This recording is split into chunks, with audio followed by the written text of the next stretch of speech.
Bueno, ahí está grabando. Así que, bueno, Ujú. estamos, ahora sí. Entonces, Eduardo, ¿cómo estás? Un gusto Muy charlar bien, contigo. un placer. Bueno, un poco esta iniciativa surgió de vos, así que si querés contar un poquito cómo te surgió y después, bueno, Ujú, armamos esta conversación. ujú.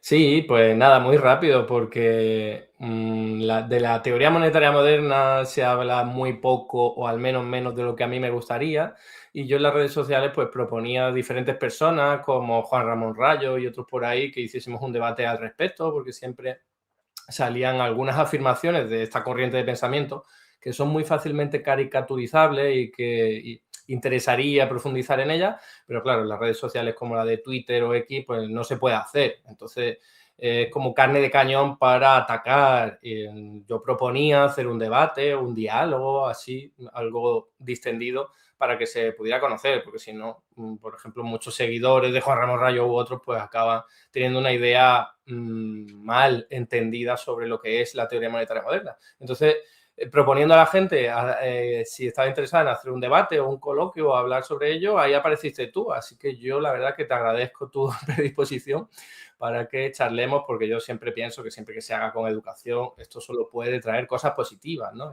Confrontar ideas, debatir, charlar y aprender. Sí. Bueno, sí, es verdad, surgió un poco de Twitter. Bueno, yo de alguna manera te agradezco porque me diste una tarea para estos días de verano, que estamos como más tranquilos. De hecho, me leí tu libro, acá lo tengo, mira, Ah, sí. la otra economía que no nos quieren contar. Y fue, bueno, para mí fue como el primer contacto de primera fuente, de fuente primaria, porque esto es curioso, pero la primera vez que escuché sobre la teoría monetaria moderna fue en un video de YouTube del año 2013, que por ahí lo Ujú, tenés ahí en la cabeza, es un debate entre Warren Mosler y Bob Murphy. Y yo escuchaba a Warren Mosler y pensaba, pero ¿realmente está diciendo lo que yo creo que está ujú, diciendo? ¿No? Y era como un diálogo ahí medio de sordos entre los dos. Pero bueno, después la verdad que no le di más importancia y recientemente corregí una tesis de maestría ahí a mi gran alumno Eugenio Guerrero, que hizo toda una interesante investigación sobre la teoría monetaria moderna, y lo tuve en mi canal de YouTube hablando sobre el asunto, ¿no? Pero no había leído a autores de primera mano, por ejemplo, no lo leía a Randall Wright o a Stephanie Kelton, tampoco te había leído a vos, ahora sí, y creo que bueno, ahí está, ahí es algo, ¿no? ujú, Así que bueno, lo que para contarle a la gente que mirará esta charla, lo que le propuse a Eduardo es hacer 10 minutos cada uno de presentación o charla de lo que uno ve de la teoría monetaria moderna. Y bueno, después hacemos, no sé, preguntas, intercambios, ujú. opiniones, críticas, etcétera, ¿no? No sé si querés empezar vos o querés que empiece yo. Para mí Mm, está bien cualquiera de las dos. Creo que tiene más sentido que empiece yo, ¿no? Hago simplemente una explicación rápida y luego ya vienes tú con tu punto de vista, que me imagino que será más crítico que otra cosa, ¿no? Dale, sí, un poco. Dale, Sí. te escucho entonces. Bueno, yo te tomo el tiempo, te aviso cuando te falte Vale, uno. creo que me va a sobrar tiempo. Bueno, 10 minutos quizás es mucho para resumirlo. Bueno, ese libro, que por cierto me alegra que lo hayas leído, no es una fuente original de los de la teoría monetaria moderna. Claro, fuente secundaria sobre todo. Quizás sí que creo que he realizado nuevas aportaciones en otro nuevo libro, pero es ya en inglés, algo más académico.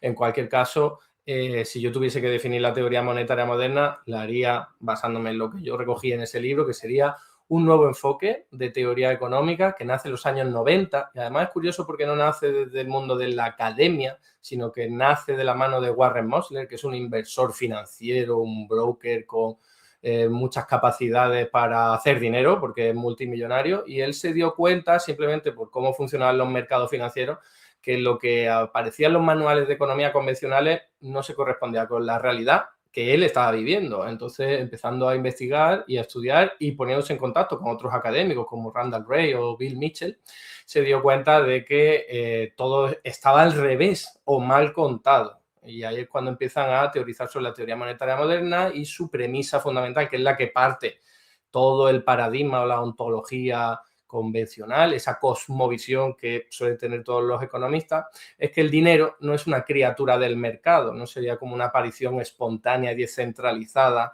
de los agentes económicos para superar los inconvenientes del trueque, sino que sería una criatura del Estado. El Estado o alguna autoridad pública es la que se encarga de crear, regular y poner en circulación el dinero. Y claro, esto que es fácil de definir te cambia un montón el mundo y la cosmovisión. A mí me pasaba un poco igual cuando empecé a leer a Warren Mosler en 2012, que decía, o este tío me está tomando el pelo o me han tomado el pelo durante toda mi carrera académica. Y al final acabé concluyendo, después de investigar y tener la mente abierta, de que había sido lo segundo, ¿no? ¿Por qué digo que cambia mucho la forma de entender la realidad? Pues porque si el Estado es el que crea el dinero, en realidad no tiene sentido hablar de que las autoridades públicas o el Estado, la administración pública en cuestión, necesite los impuestos de la gente para poder gastar, sino que en realidad el Estado puede en cualquier momento gastar la cantidad que sea necesaria en la unidad de cuenta que controle, obviamente, y siempre que haya recursos reales disponibles, pues puede llegar a acometer ese gasto.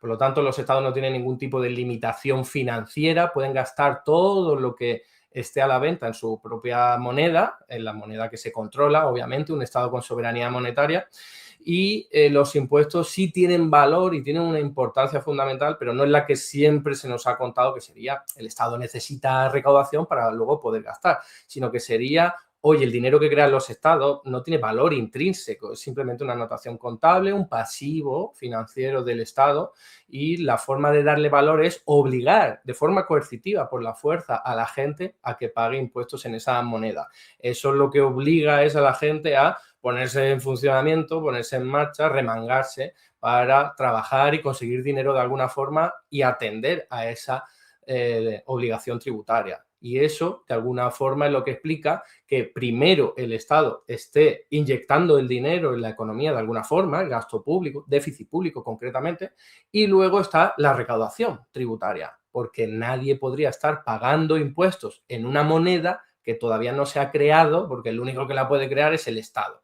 Entonces, claro, te estalla la cabeza porque primero sería el gasto público y luego los ingresos públicos, la recaudación, los impuestos. Los impuestos tendrían valor, mucha importancia, como estoy diciendo, para darle valor a la moneda, pero no para poder atender a las necesidades de gasto. Y bueno, uno podría decir, pero esto suena como una imprenta mágica o el árbol mágico del dinero. Y es que sería así en cuanto hablemos de limitaciones financieras. El Estado soberano no se puede quedar sin dinero. Otra cosa es que tenga sentido que se ponga como loco a crear dinero, que en ningún momento nadie de la teoría monetaria moderna dice eso, sino que ellos ponen especial atención en que hay límites, en que hay un margen de actuación, los estados pueden dinamizar dinero a través del déficit público hasta un cierto límite, que es cuando se te generan tensiones inflacionarias, cuando empieza a aparecer inflación por el lado de la demanda.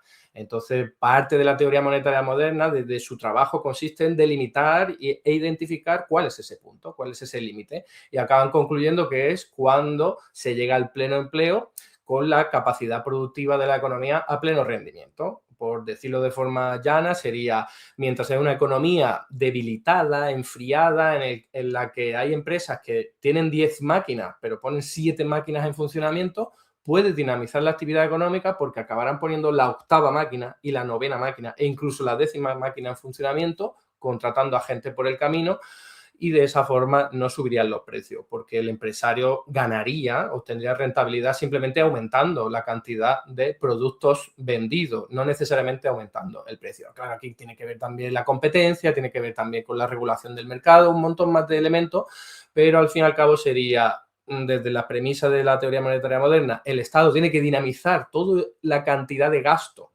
público que sea necesario para llegar al pleno empleo, pero sin pasarse. Si te pasa, lo que ocurre es que se acaba generando inflación o tensiones de tipo de cambio desestabilizado, etcétera, etcétera. Y la forma que encuentran, y con esto acabo, para llegar a ese objetivo de estabilidad de precios con pleno empleo, sería lo que se denomina job guarantee en inglés, o trabajo garantizado, como se ha venido a denominar aquí, al menos en España, que es: vamos desde el Estado a garantizar un puesto de trabajo a todo el mundo que quiere que pueda trabajar a un nivel de salario mínimo. Así te aseguras que llegas al pleno empleo sin que genere demasiadas tensiones por el lado de la oferta, porque si la gente no puede exigir incrementos salariales, no te aumenta la inflación por ese lado. Entonces tú así logras que el ejército de desempleados que existe hoy día se convierta en un ejército de empleados garantizados con un sueldo mínimo que tendría que ser digno, obviamente, y de esta forma pues el objetivo acabaría cumpliéndose, ¿no? Pleno empleo, todo el mundo que quiere que pueda trabajar lo estaría haciendo sin necesidad de que aumenten los precios.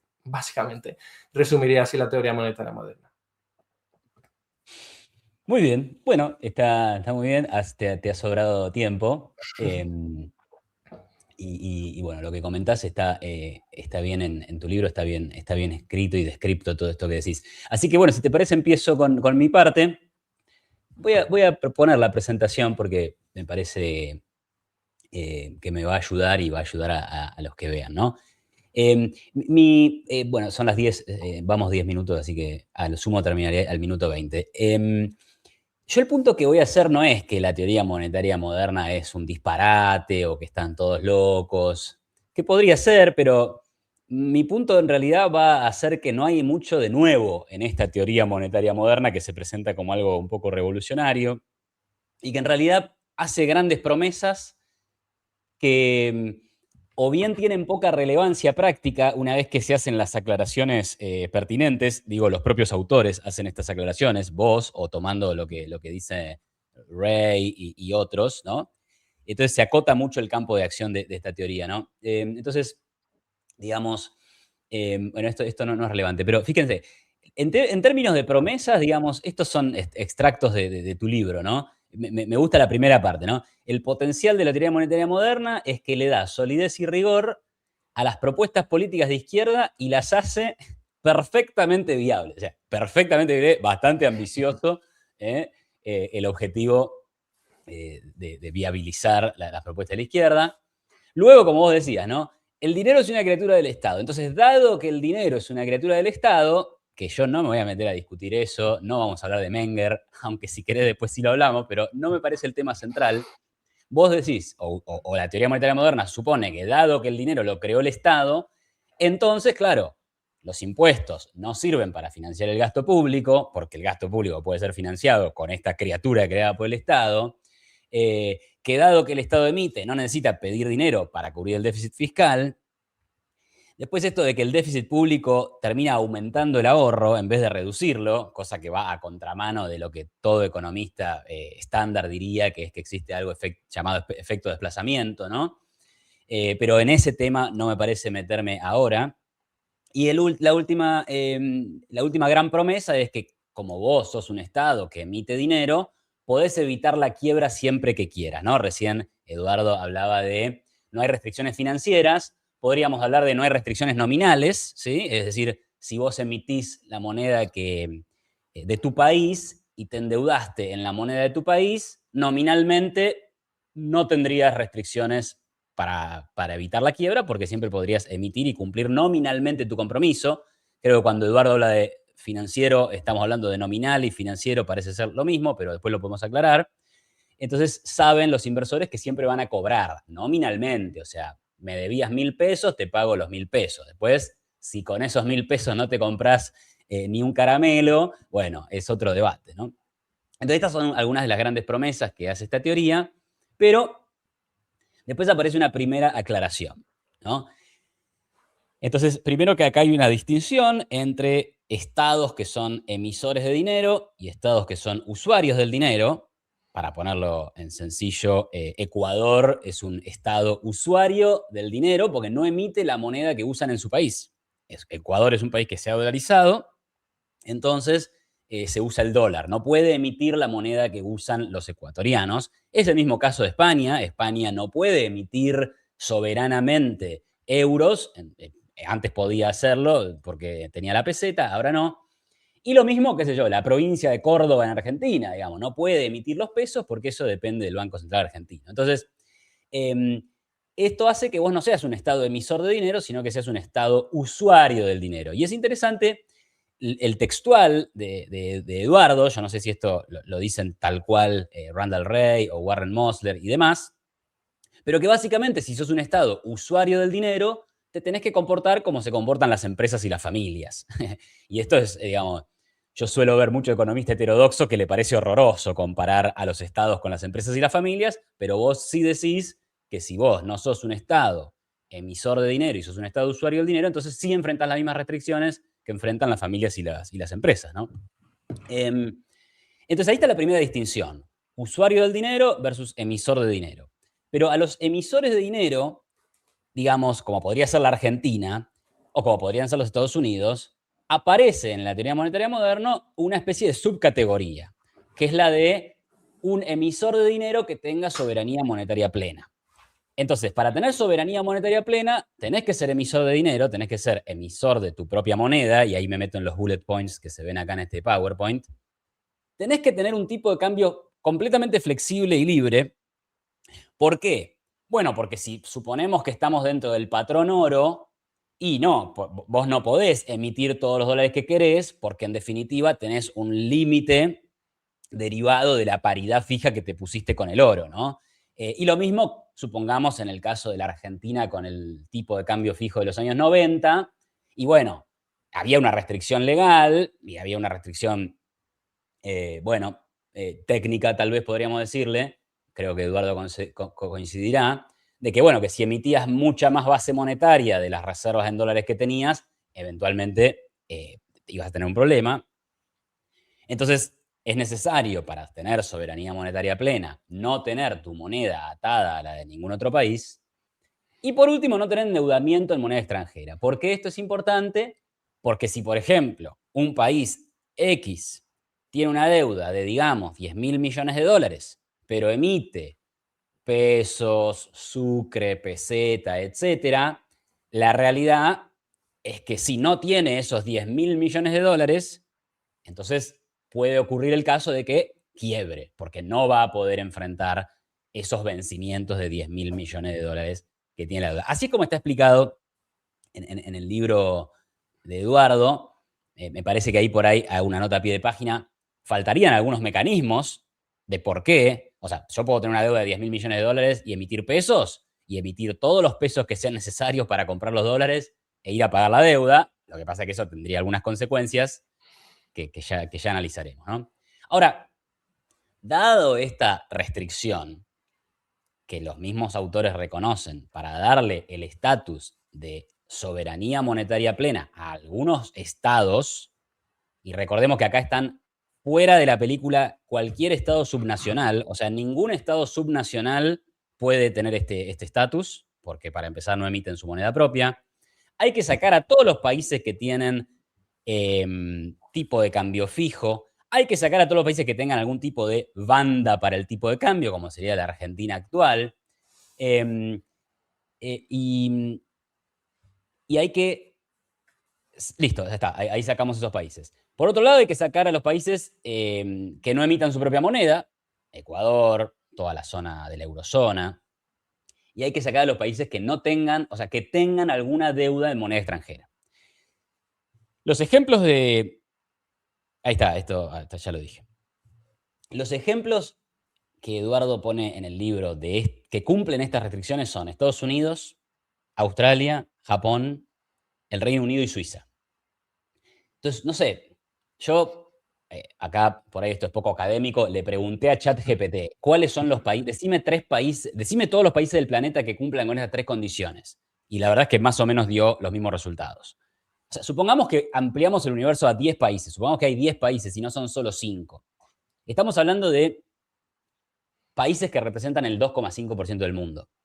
Si lo ampliamos la muestra, si somos generosos, bueno, será el 5%. Entonces, el primer punto que yo haría sobre la teoría monetaria moderna es, tiene poca relevancia, en el sentido de que tiene poca aplicabilidad. Porque todas las grandes promesas que ofrece aplicarían, incluso en el caso de que fuera totalmente cierto lo que se dice, aplicaría a estos 5 países. Y la verdad que hay 195. Entonces, si vamos con el libro de la teoría monetaria moderna a asesorar un país random, no sé, un Argentina, un Etiopía, un Rusia, estamos en problema porque, digamos, no podemos utilizar ese libro. Porque lo que me dice ese libro aplicaría a los países que tienen soberanía monetaria plena, ¿no? Entonces ahí encuentro como la primera restricción que surge de leer a los propios autores, ¿no? Y el segundo tema es que, fíjense, el capítulo 15, vos decís, hay que crear más dinero, pero sin pasarse. Y este es el título del capítulo, ¿no? Hay que crear, y es lo que decías recién, ¿no? O sea, la teoría monetaria plena no dice que hay que crear cualquier cantidad de dinero, etcétera, etcétera, etcétera. Bueno, y ahí yo pongo la cara de este Kabilame que te dice, y sí, o sea, lo que yo planteo acá es, ¿cuál es la novedad? ¿Sí? O sea, fíjense, mirá, un Estado con soberanía monetaria es plenamente libre de crear tanto dinero como quiera. Ahora bien, que pueda hacerlo no quiere decir que deba hacerlo. Yo no estoy para nada en desacuerdo con lo que se dice hasta acá. Después, la cantidad de dinero creado a través del gasto público debe ser la adecuada para permitir que todas las personas vendan al precio actual los bienes y servicios que puedan producir, ¿ok? Ni más ni menos.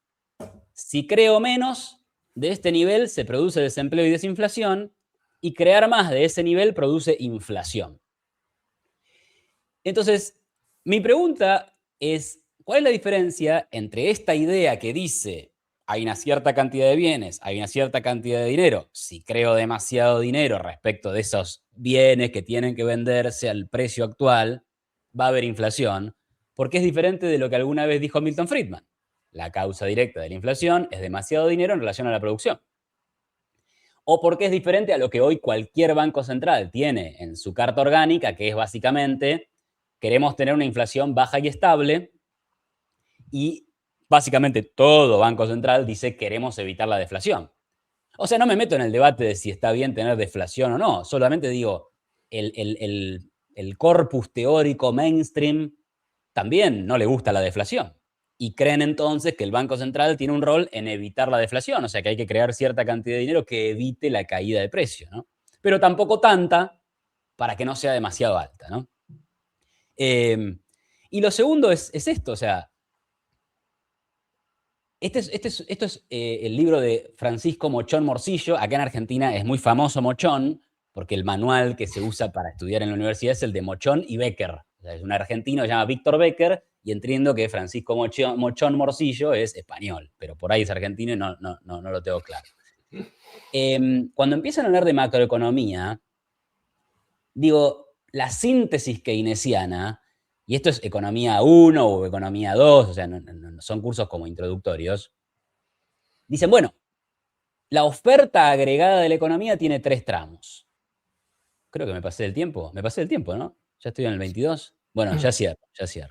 Tiene un tramo donde es medio horizontal, un tramo donde es creciente y un tramo donde es vertical. Entonces, básicamente, cuando la teoría monetaria moderna dice hay que crear más dinero, pero no pasarse, no está diciendo nada muy nuevo, porque cuando vos creas dinero para financiar el gasto público, entonces lo que haces es aumentar la demanda agregada. Y al principio puede pasar que aumentes la demanda agregada sin que eso tenga un efecto sobre los precios, pero pasado cierto punto habrá inflación. Entonces, para ir cerrando, porque me pasé el tiempo, y acá tengo algunos casos raros, bueno, después los vemos estos. Para ir cerrando, y déjame que cierro la presentación, mi punto principal es, se hacen grandes promesas, pero al fin y al cabo tienen o muy poca aplicación por las restricciones que le ponemos a los países que tienen que ser soberanamente monetarios o monetariamente soberanos, y por otro lado no se dice nada nuevo, o sea, reconocen los límites que tiene la emisión monetaria, y para cerrar con esto sí, ningún economista, ni keynesiano, ni marxista, ni austríaco, ni neoclásico, va a estar en desacuerdo con la idea de que si vos tenés la capacidad de emitir tu propia moneda, podés hacer frente nominalmente a los pagos de tu deuda. Y técnicamente no tendrías una quiebra. Sin embargo, también vamos a estar de acuerdo con la idea de que eso puede conllevar el riesgo de la inflación. Y me parece que en la teoría monetaria moderna tampoco van a desconocer esto. Entonces la pregunta sería, ¿cuál es el gran aporte y la gran novedad de esta teoría, ¿no? Este es un poco mi punto, y bueno, y ahora te dejo a vos y comenzamos a conversar a ida y vuelta. Vale, pues muy bien. Yo creo que son preocupaciones totalmente razonables cuando uno se acerca a la teoría monetaria moderna. De hecho, mi segundo libro es el que hacía referencia antes. no es un espaldarazo total a la teoría monetaria moderna, sino que yo me pongo a hablar de las críticas constructivas, eso sí, claro, porque como bien has dicho, hay gente que dice la teoría monetaria moderna es una mierda porque propone imprimir dinero y tal. Así que yo me alegro que al menos hayamos hilado un poquito más para darnos cuenta de que en el peor de los casos, según tu punto de vista, no es una locura, sino que en todo caso es algo de lo que ya se ha hablado, ¿no? Algo que yo no comparto, por lo que voy a decir ahora, pero ya me parece un avance, porque a veces simplemente es eso, ¿no? Caricatura de la teoría moderna y punto y pelota. Y parece que los que la defendemos estamos locos o no sabemos de economía, ¿no? Entonces, voy a empezar. Ahora sí que quizás me vas a tener que controlar el tiempo porque hay muchas cosas que comentar y espero no alargarme, pero dices, básicamente los postulados de la teoría monetaria moderna no son nuevos. ¿Podríamos decir que la mayoría de estos postulados ya estaban en la academia? Sí, pero estaban totalmente abandonados e inconexos. Yo creo que esa es la clave. El chartalismo es un concepto teórico que se le ocurrió a Georg Friedrich Knapp, un economista alemán, en 1906 o por ahí, pero de lo que luego, después de la Segunda Guerra Mundial, se habla muy poquito. Ava Lerner y pocos más. Y eso es algo que recoge lo de la teoría monetaria moderna, que incluso lo llaman neochartalistas. Su principal valor, aparte de recuperar algo de forma arqueológica que ya tiene su propia utilidad, es relacionarlo con el sistema financiero actual. Y lo que te está diciendo la teoría monetaria moderna no es solo que los estados pueden gastar todo el dinero que quieran, más allá de las consecuencias, sino que te explican cómo se introduce en el sistema bancario. Y esa es la principal aportación y eso sí que es totalmente novedoso. Incluso muchos críticos de la teoría post-keynesiana, críticos con la teoría monetaria moderna, han reconocido esto. Dice, la teoría monetaria moderna ha sido los primeros que han explicado cómo se introduce el dinero en las cuentas bancarias. Y eso es un potencial tremendo que aquí seguramente no me dé tiempo a desarrollar, pero que animo a que a alguien, si le interesa, tire del hilo, ¿no? Y luego, con respecto a tu primera preocupación, ¿no? O reflexión de esto tiene poca utilidad porque al fin y al cabo son pocos los países. Que bueno, que yo en ese mapa veía muchos más países que también podría incluir, como por ejemplo China, por ejemplo, ¿no? Pero bueno, que entiendo que la crítica son pocos países, sean muy poquitos o pocos. La clave es, igual que España no tiene soberanía monetaria plena, sí que depende del Banco Central Europeo, puede llegar a tenerla o al menos una situación parecida si al Banco Central Europeo quiere. Y esto es lo que hoy día le ocurre, por ejemplo, a España, a todos los miembros de la zona euro. ¿Cómo es posible que tengamos nosotros una deuda pública superior al 100% del PIB y tengamos tipos de interés muy inferiores a los que teníamos hace 15 años? Eso es simplemente que el Banco Central Europeo ha dado un espaldarazo, ha apoyado las políticas fiscales, porque los bancos centrales son los emisores de la moneda. Entonces son como los creadores de la moneda, los creadores del dinero de lo que yo hablaba. Si un banco central quiere apoyar las políticas fiscales de sus países, estos pueden hacer como Japón, tener todo el déficit público y deuda pública que quieran sin tener consecuencias de riesgo país, de prima de riesgo o de inflación, porque de hecho Japón está coqueteando con la deflación, ¿no? Al menos antes de 2020 durante un montón de años.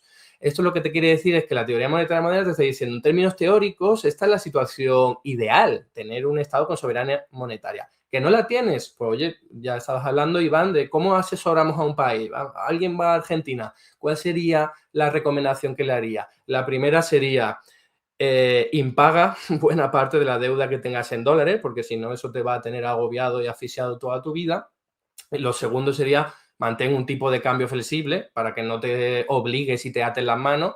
Y tercero, persigue el trabajo garantizado, algo de lo que has hablado poco en tu crítica, ¿no? En tu exposición, porque no es solamente, que eso es también una parte muy novedosa de la teoría monetaria moderna, que no es vamos a realizar unas políticas keynesianas al uso, vamos a inundar la economía con demanda agregada, demanda efectiva, sino que vamos a inocular la demanda allí donde más se necesita, que son la gente desempleada, y con menor impacto inflacionario, porque te aseguras que sea un salario mínimo, que no se pueda negociar al alza, con lo cual no va a haber tensiones inflacionarias por el lado de la oferta, ¿no? Por el lado de la demanda podría ocurrir, pero eso es algo que en teoría puedes controlar si simplemente llegas al pleno empleo y no vas más, ¿no?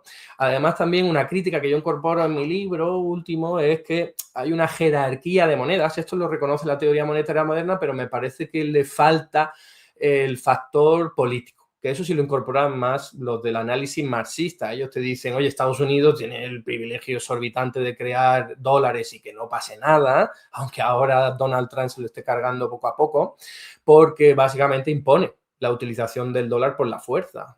Impone desde el año 1973 el petrodólar, obligó desde entonces a que se comercializara el petróleo en su moneda. Cuando hay algún país que trata de comercializar el petróleo en otra moneda diferente, como Libia, como Irak o como Venezuela recientemente, sufren intervenciones militares. O sea que en realidad Estados Unidos impone la utilización del dólar a nivel internacional, luego los países lo utilizan de reserva internacional y luego obviamente también hay muchas inversiones financieras en los mercados de Estados Unidos, que son los más profundos, los más líquidos. Entonces, al final es una cuestión de poder, pero seguimos hablando de chartalismo. El dinero es una criatura del Estado, solo que hay estados con más poder que otros. Por eso Estados Unidos está en la cúspide, el dólar es la moneda que se utiliza hasta en países como Argentina, por eso luego vemos que el euro es también muy potente y luego pues vemos como peso argentino o yo que sé, cualquier moneda que pensemos por ahí que tiene mucho menos poder porque el poder del Estado que lo emite es menor, ¿no? Está siempre también en pugna. Y con respecto a la segunda, bueno, un apunte que habías hecho de cuál es la diferencia con el apunte de Friedman. Bueno, más allá de que Milton Friedman, ¿no?, se le asocia a esa frase de la inflación es siempre y en todo lugar un fenómeno monetario, que tampoco sé muy bien si es de Friedman o solamente se le achaca a él, no sé, a lo mejor me puede resolver esa duda. Pero la clave sería la teoría monetaria moderna, que bebe de la síntesis, perdón, de la tradición post-keynesiana y también marxista, reconoce e identifica que hay muchos otros factores que pueden generar inflación. No solo la demanda agregada, sino que puede ser un shock de oferta, como el que ocurrió después de la pandemia, o un aumento de los salarios, porque la clase trabajadora esté muy empoderada, ¿no? Eso es algo que se trata de evitar con un trabajo garantizado con un salario mínimo.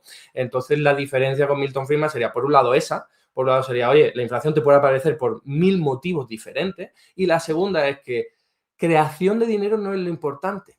Esto sí hace mucho hincapié en la teoría monetaria moderna. Lo que dicen es, lo importante es el gasto.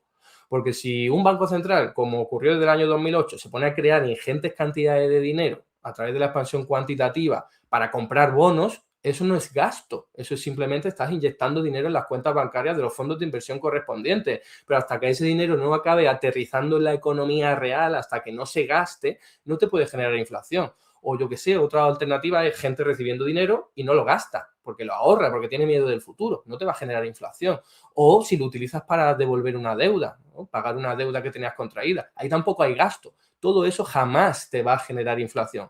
Por eso la teoría monetaria moderna te separa. Una cosa es la creación de dinero y otra cosa es el gasto. Y lo que le interesa a la teoría monetaria moderna es el gasto.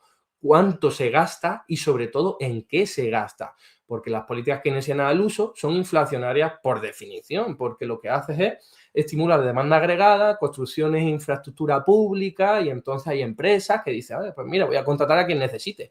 Pero la teoría monetaria moderna te dice, no, contrata desde el Estado directamente a quien lo necesite. Te saltan la empresa y así esta empresa, los vendedores, no van a poder aumentar los precios por esta dinámica, quizá por otra, pero no por esta. Entonces, la conclusión de la teoría monetaria moderna sería gasta, no crea el dinero, porque además para la teoría monetaria moderna todo gasto es creación de dinero.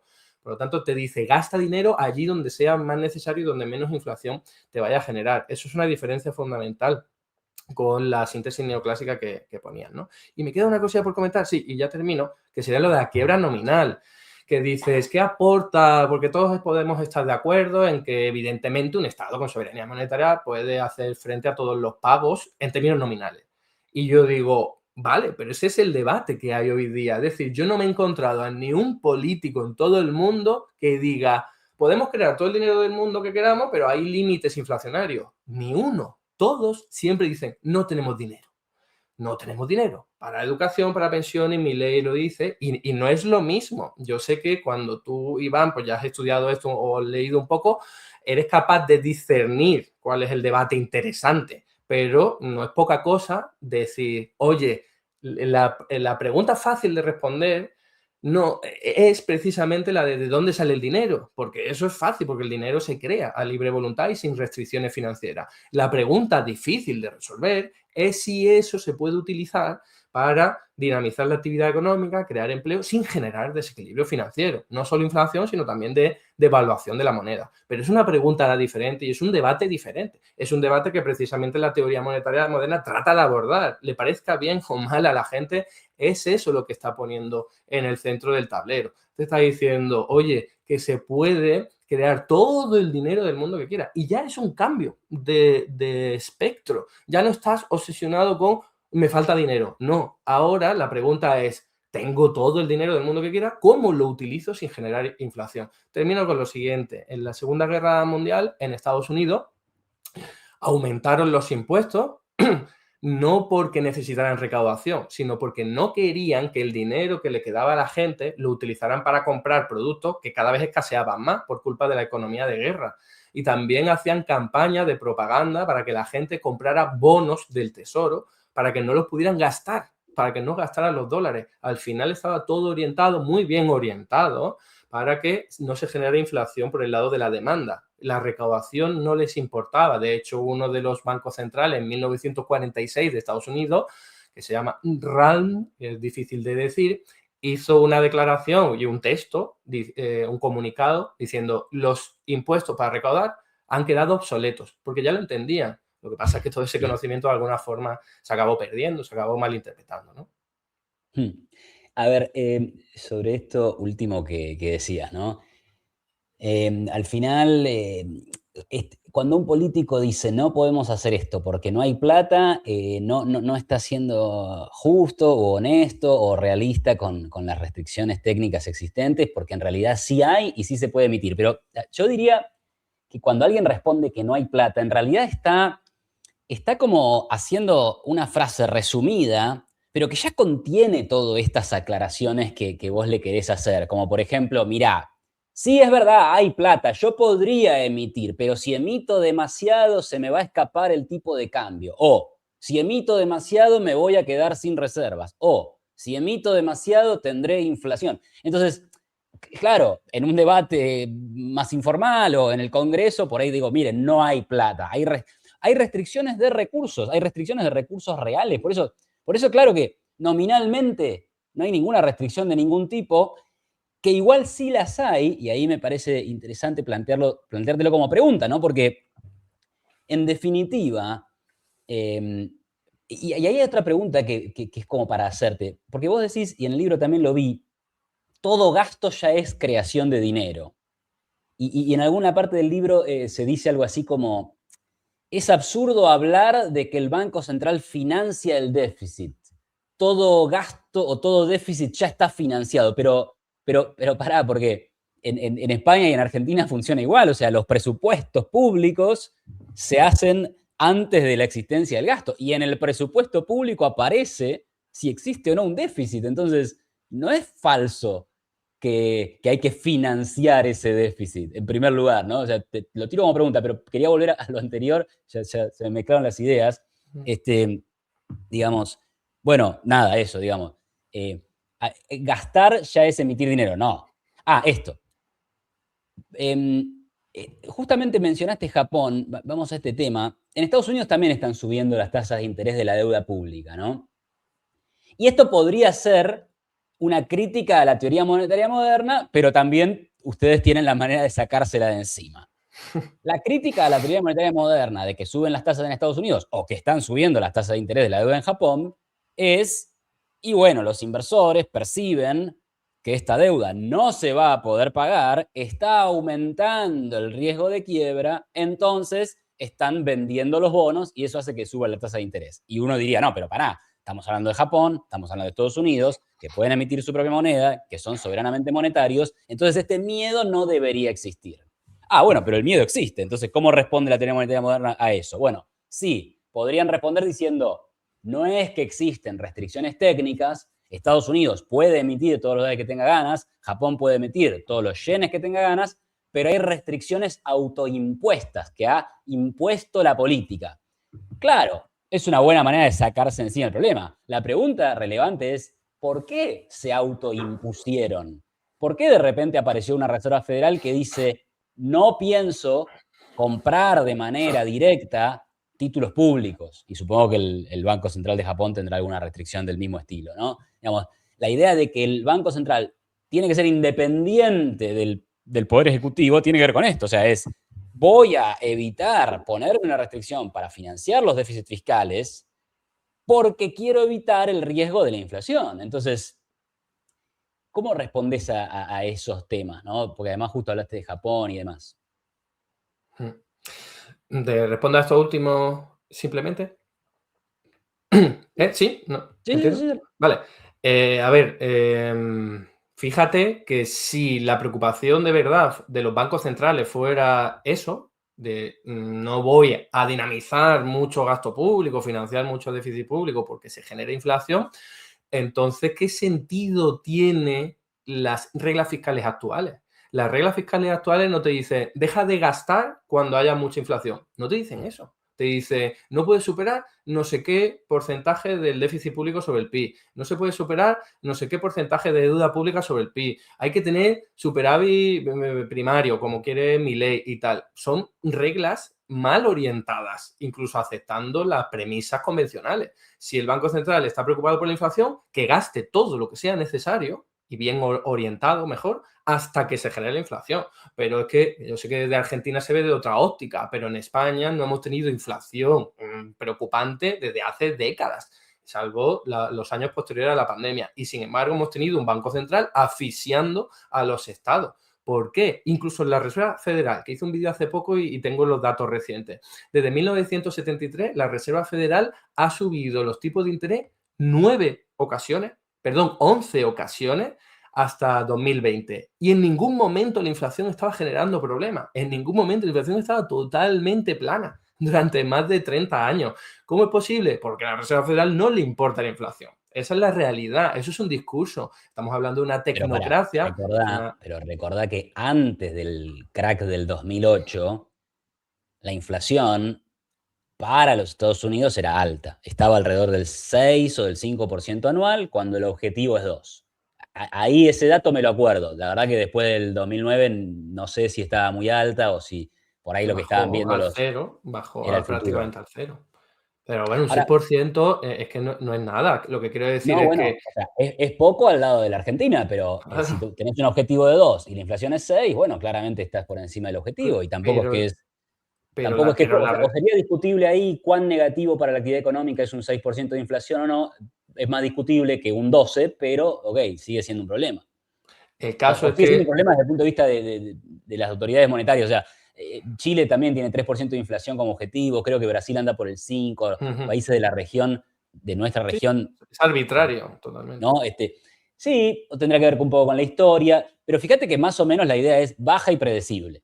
O sea, por debajo de 10 y predecible. En realidad, medio por Ujú. debajo del 6 y predecible Y a en futuro, Estados ¿no? Unidos estaba prácticamente plana y de esas 11 veces que se subieron los tipos de interés, en 9 hubo recesiones inmediatamente después y se disparó el desempleo. O sea que en realidad mi lectura es que la Reserva Federal lo que le preocupa es el pleno empleo. Cuando se acerca el pleno empleo, aumentan los tipos de interés con miedo a que haya inflación, que no aparece, inflación importante, y acaba provocando una recesión, desempleo que le viene bien a la élite empresarial. Yo hago una lectura política. Esto es de un Pero pará, artículo de... pará, pará, pará. Pero entonces vos tendrías que, porque ahí me diste un poco la clave, me refrescaste una idea.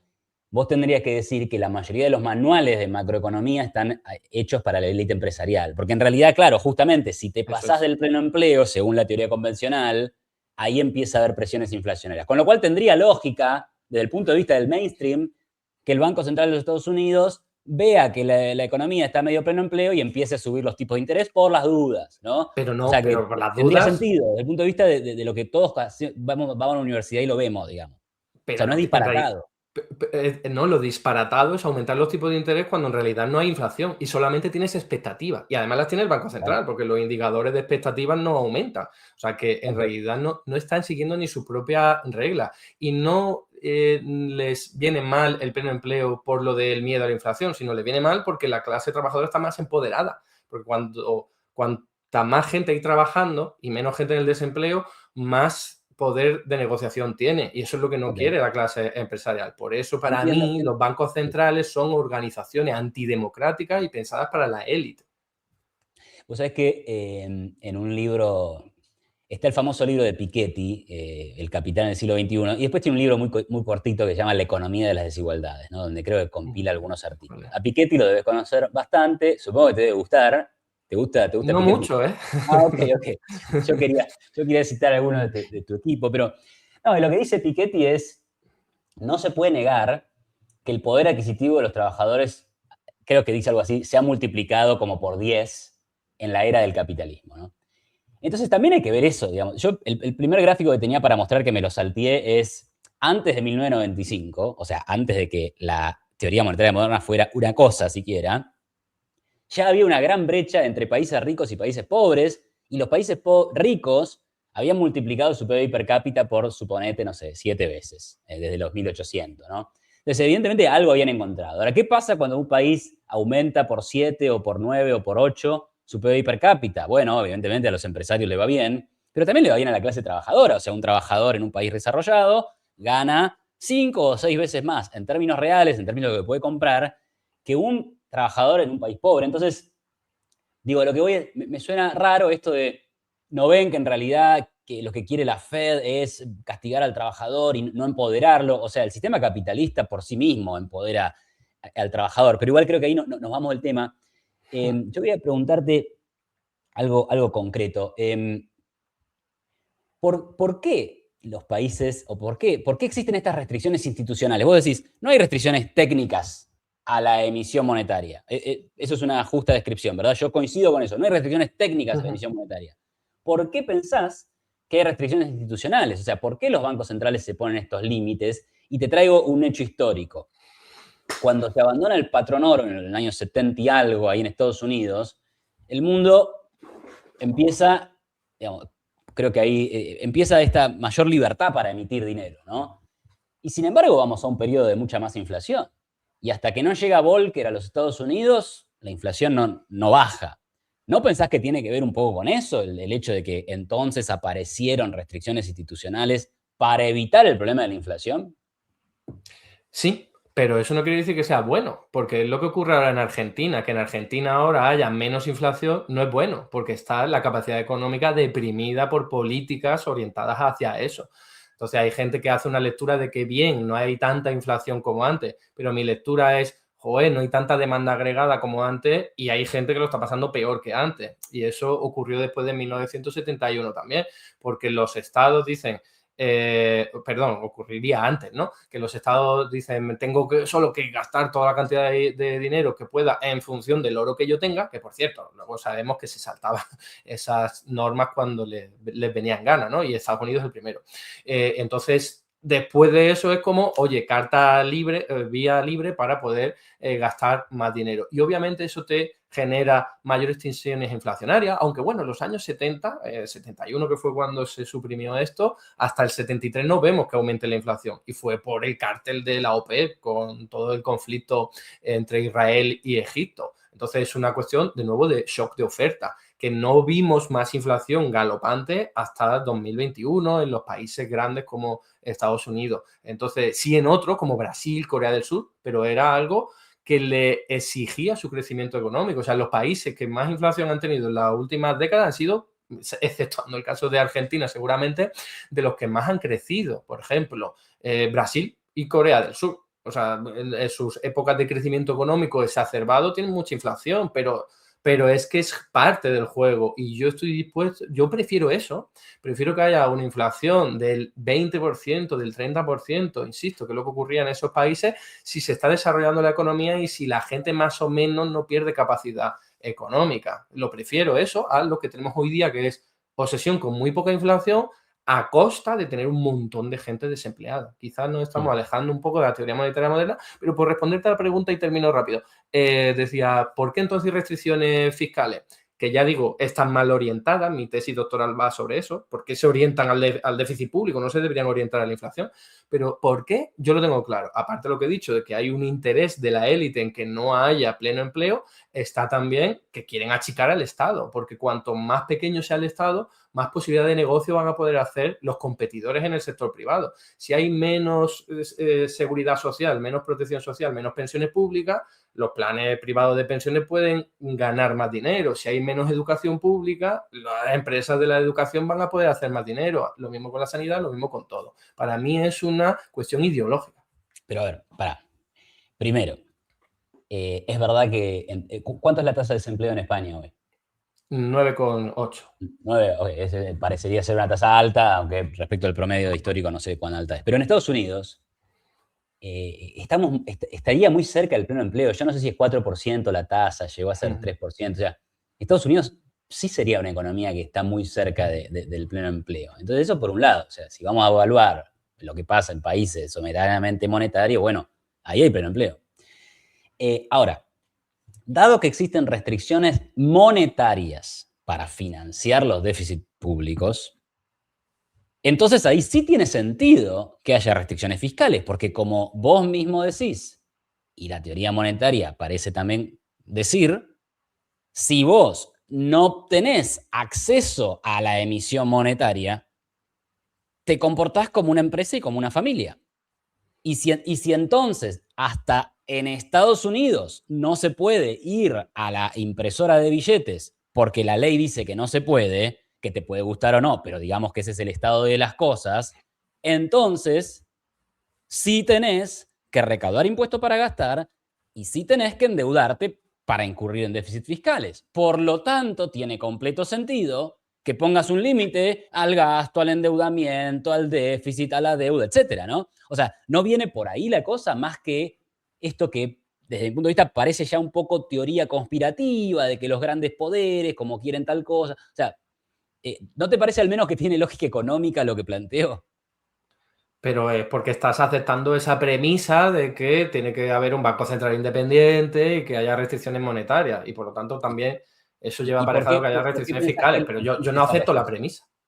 Pero, ok, no aceptas la premisa, pero ¿no te parece que, o sea, cuál es el fundamento para vos de que esa sea la realidad?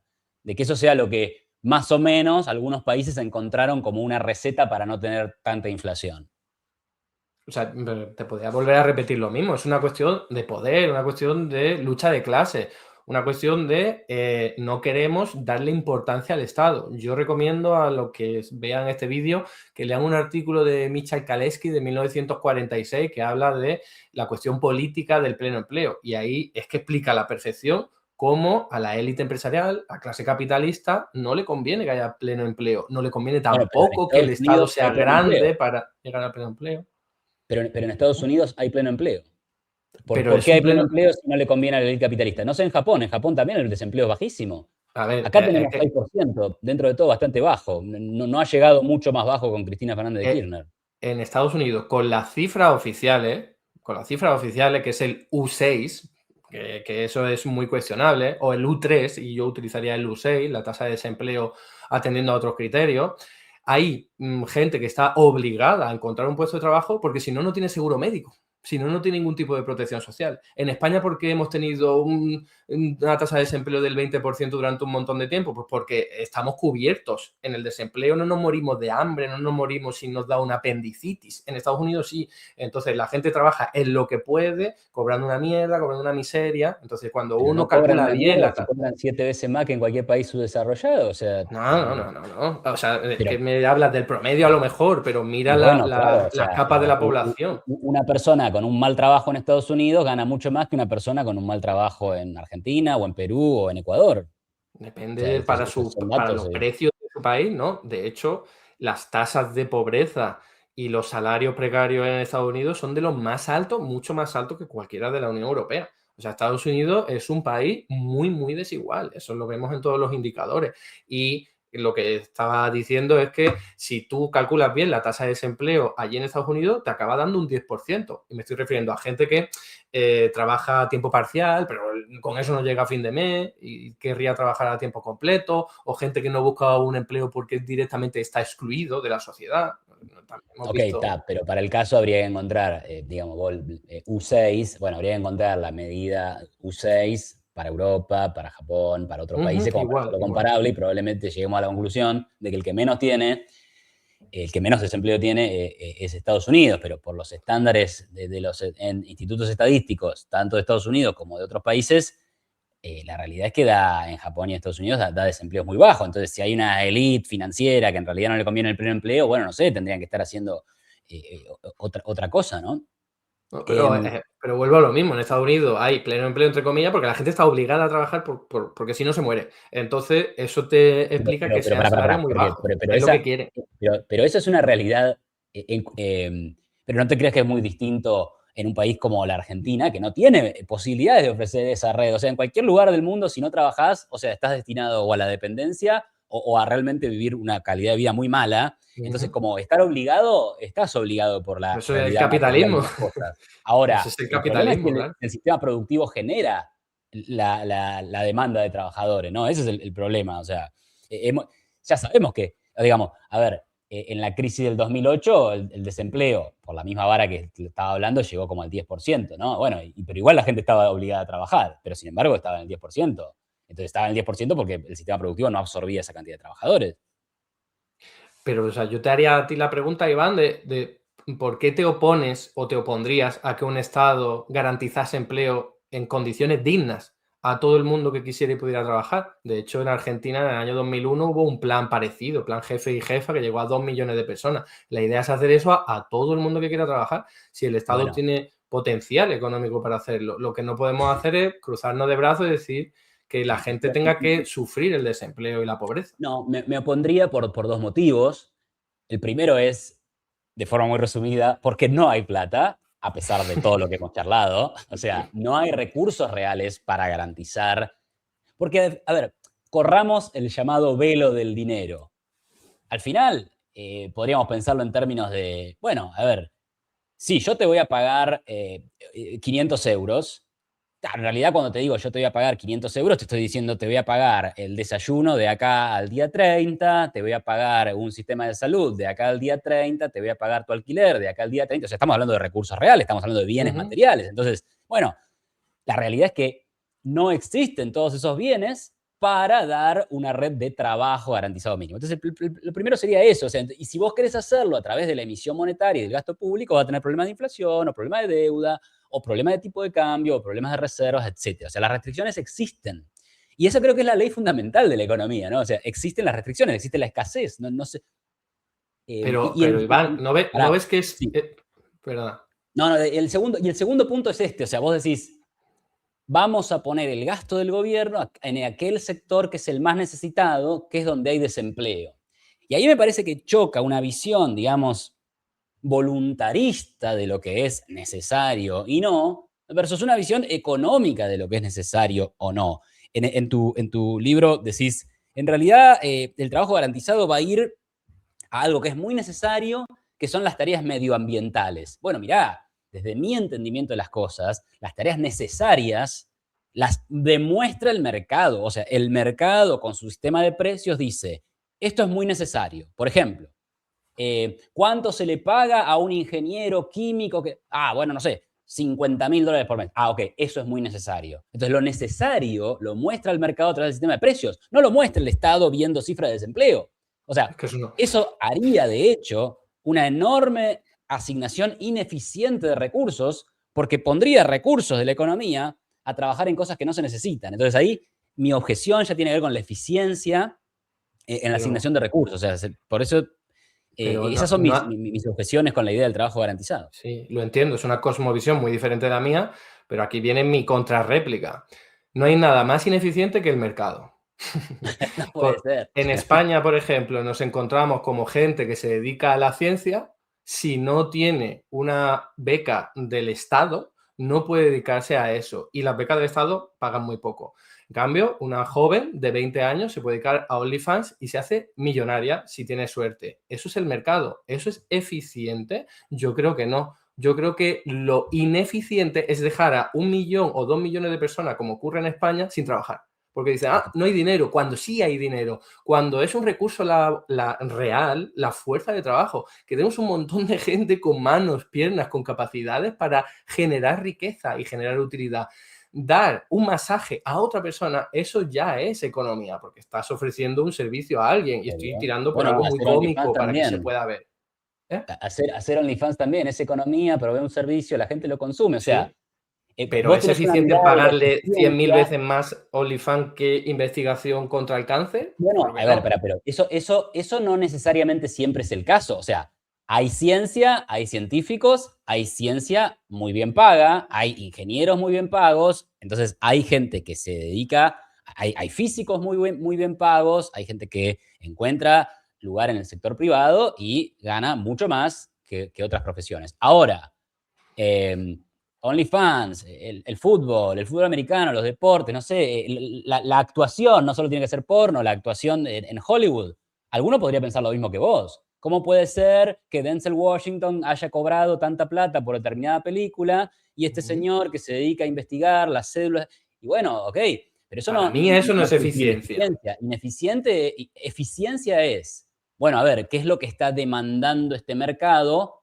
Bueno, que los recursos se orienten para ir a satisfacer esas demandas del Es que mercado. No nos no preguntamos, ocurre. En si a vos te Argentina no gusta sé, más pero en una cosa España, que la otra, eso no quiere decir que sea ineficiente, ¿no? o sea, en Argentina no sé, pero eso no ocurre. En España no ocurre porque tenemos 3 millones de viviendas vacías y un montón de gente sin casa. ¿Eso es eficiencia del mercado? No, lo siento, eso no es eficiencia.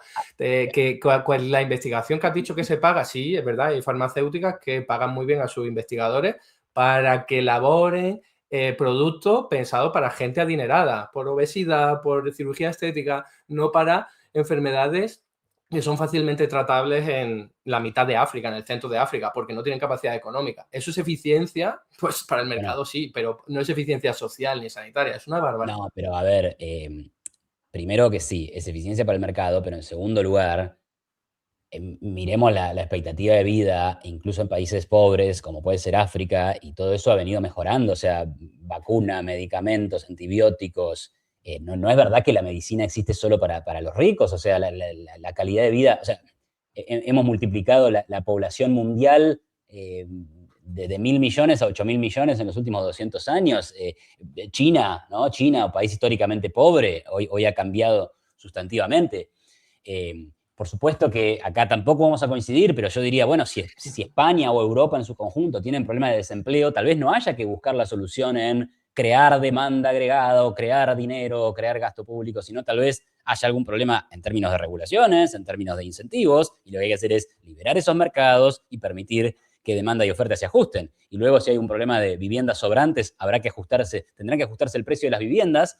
Y eso es un proceso, tampoco es que el mercado ajusta todo de manera inmediata y resuelve ya, ¿no? Habrá un proceso, habrá que esperar y esas cosas se irán adaptando las unas a las otras, ¿no?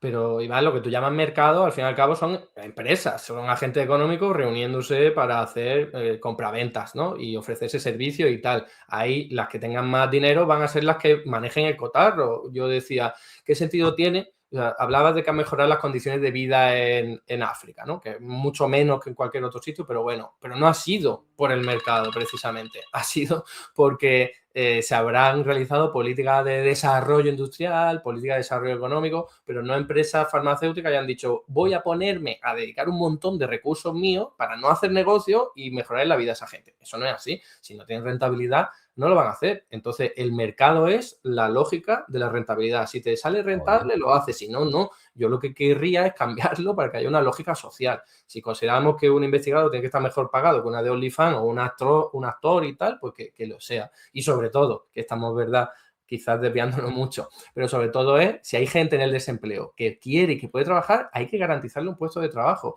Y decías, a lo mejor no hay recursos reales. Bueno, te digo, a lo mejor es verdad, pero redistribúyeme primero. Lo que no podemos consentir es que haya un país en el que haya gente que haga, yo qué sé, vuelos en avión privado y viva a cuerpo de rey, mientras hay un montón de gente muriéndose de hambre, porque es lo que también ocurre. Entonces, eso a mí no me parece justo. Y antes Bueno, de hablar de no hay recursos reales, vamos a redistribuirlos mejor. ok, interesante. Hemos hablado un montón. La idea era que más o menos le dedicáramos este tiempo, así que por ahí, si querés, hagamos algunos cierres. Pero yo quiero tomar esto último, ¿no? Porque yo me podría poner en libertario o ultraliberal y decir, no, bueno, pero pará, yo quiero ir para volver un poco a la teoría monetaria moderna. Al final de vuelta, estas cosas que estamos conversando están bastante incluidas en el cuerpo de la teoría económica mainstream, ¿no? Entonces, ¿qué dice la teoría económica mainstream? Con la que yo creo que vos discutís, obviamente, ¿no? Y yo discuto bastante menos. O sea, yo por ahí vengo más de la escuela austríaca, pero creo que el mainstream representa el consenso económico general. Los austríacos lo critican por un lado, los más heterodoxos lo critican por el otro, pero es verdad que es una mirada bastante de consenso. Y en estos temas recientes que estamos conversando dicen lo siguiente. El mercado es un buen mecanismo para asignar recursos productivos. O sea, todo esto que yo te decía, el sistema de precios, o sea, esto, por ahí vos no me lo reconoces, pero lo reconoce una amplia mayoría de economistas, siendo de derecha, siendo de centro o siendo de izquierda o centroizquierda. Entonces ahí hay un consenso. Ahora, es decir, el mercado funciona, pero hay veces donde el Estado puede intervenir. Existen las externalidades, existen los bienes públicos, por ahí la idea de mejorar la salud de la gente, pero dado a la lógica de la rentabilidad, eso no va a llegar a todos. Bueno, entonces, ¿qué va a hacer el Estado? Bueno, va a armar un sistema de salud para asistir a los que menos tengan. Y eso está perfectamente contenido dentro de la teoría económica convencional. Por eso, volviendo al punto, y por ahí para cerrar mi participación, la teoría monetaria moderna e incluso esta idea del trabajo mínimo garantizado no se aleja mucho de los márgenes de los debates económicos tradicionales. Y en el peor de los casos, terminan proponiendo ideas que son las típicas de la izquierda, ¿no? Yo ahí tomo una frase final de Randall Wright que vos citás, que dice algo así como, bueno, al final sí, está bien, vamos a emitir dinero. ¿Y emitir dinero puede generar problemas en materia de comercio exterior? Sí. ¿Y emitir dinero puede generar problemas en materia de nuestro flujo financiero internacional? Sí. Pero el Estado puede resolver esas cosas poniendo controles de capitales, controles de importaciones, redirigiendo la inversión económica. Entonces, al final, yo no estoy discutiendo con algo innovador. Yo estoy discutiendo, bueno, con las ideas de izquierda de siempre, digamos.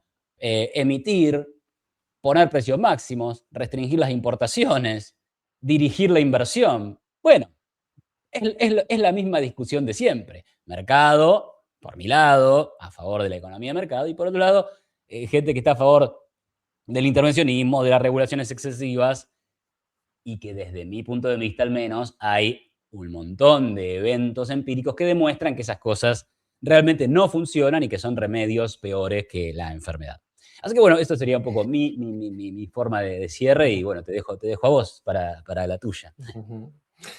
A ver, yo creo que la teoría monetaria moderna tiene un potencial tremendo precisamente porque pone el foco en cosas de las que no se ha hablado nunca. Y a lo mejor alguien puede decir, buscando en algún autor antiguo, sí lo encuentro. Vale, muy bien. Yo no voy a salir a defender si la teoría monetaria moderna es novedosa o no, me da igual. A mí lo que me parece es que es muy revolucionaria en términos de concebir el mundo, porque siempre hemos pensado o nos han hecho pensar que el dinero es algo que está ahí en la naturaleza, que se referencia en una mercancía y que el Estado tiene que obtenerlo primero antes de poder gastar. Y simplemente romper eso ya te cambia el paradigma. Es una cosmovisión diferente, que al final estamos atendiendo a la misma realidad económica, evidentemente, y acabaremos con postulados que nos recuerdan a los resultados, conclusiones de otra teoría, ¿ok? Pero al menos ya hemos cambiado el centro del debate. No estamos hablando de un Estado tiene que tener superávit público, que eso es una barbaridad desde un punto de vista contable, desde un punto de vista de teoría monetaria moderna, por ejemplo, y entonces vamos a centrarlo en que tenga todo el déficit público que se requiera para garantizar un nivel de vida digno a la población y vamos a atender y a centrarnos en que no genere inflación por ese lado, por cierto, por el lado de la demanda, que si se genera inflación por el lado de la oferta, por otros factores, eso ya responde a otros problemas, ¿no? Entonces, por terminar, desde mi punto de vista, la teoría monetaria moderna, alguien la quiere denominar revolucionaria o no, a mí me parece que sitúa el debate donde hay que situarlo, te hace unas preguntas que son las verdaderamente importantes, no es de dónde sale el dinero, que eso es lo que pregunta todo el mundo, de verdad, que lo pregunta todo el mundo. Tú antes has simplificado diciendo, bueno, el gobernante cuando lo comenta está pensando en eso. Yo tengo mis dudas, la verdad, pero en cualquier caso, el gobernante lo piense La ciudadanía no. La ciudadanía se cree que no hay dinero. Entonces, la clave es hacerle entender que no es un problema de falta de dinero, es un problema de recursos reales. Y eso ya nos pone a hablar más de redistribuir, de cómo ponemos a la gente que está en capacidad de trabajar de hacerlo, cómo lo hacemos y, por supuesto, siempre con el punto de vista en la inflación y los desequilibrios financieros. Pero, insisto, aunque quizás acabemos hablando de lo mismo desde enfoques diferentes o desde caminos diferentes, yo creo que hay una diferencia fundamental, crucial, y es eso, ¿no? Centrarnos en que lo importante son los recursos reales y no el dinero. Bueno, muy bien. Podríamos seguir horas, ¿no? Pero me parece que estuvo bien. Creo que le va a gustar a los que vean. Así que A mí bueno, me ha gustado. estuvo interesante. A mí también, a mí también. Muchas gracias, Eduardo. Gracias a ti, un placer, de verdad. Un Así da placer. gusto, ¿eh? Igualmente, igualmente.